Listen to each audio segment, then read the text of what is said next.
আজকে স্ট্রিট ফুডের মধ্যে আমি ট্রাই করবো এই দই চিড়া এবং গরমের আরাম ঠান্ডা এক গ্লাস কাঁচা আমের শরবত। আসসালামু আলাইকুম, সবাই কেমন আছেন? আজকে আমি চলে আসছি বাইতুল মোকাররম মসজিদে। বাইতুল মোকাররম মসজিদের গেটের অপোজিট পাশে এই ফ্রুট জুস কার্টটি অবস্থিত।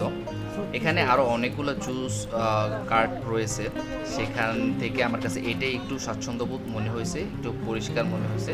তো এখানে অনেক রকমের জুস পাওয়া যায়। এখানে আপনি হরেক রকমের ফলের জুস পেয়ে যাবেন, বিশেষ করে মৌসুমী ফলগুলো বেশি থাকবে। আর এই তীব্র গরমের মধ্যে কাঁচামের জুসটাই আমার কাছে মনে হচ্ছিল যে বেস্ট হবে, দ্যাটস ওয়াই আমি একটা কাঁচামের জুস নিই। আর আসলেই এই গরমের মধ্যে কাঁচামের জুসটা ছিল অসাধারণ। জুসটা শেষ করে দেখতে পারলাম অপোজিট পাশে দই চিড়া বিক্রি হচ্ছে, তো সেখানে চলে গেলাম। দেখতেই পারতেছেন দোকানের মধ্যে হরেক রকমের পেস্ট্রি সাজানো আছে। এখানে আছে পুডিং, দই, মিষ্টি এবং দই চিড়া। আর বাইতুল মোকাররম এরিয়ার মধ্যে দই চিড়াটা বেস্ট হয়, যারা অফিসিয়ালি কাজ করেন তারা এই ব্যাপারে ভালো জানবেন। সেই কারণে আমি এখানে দই চিড়া অর্ডার করছি।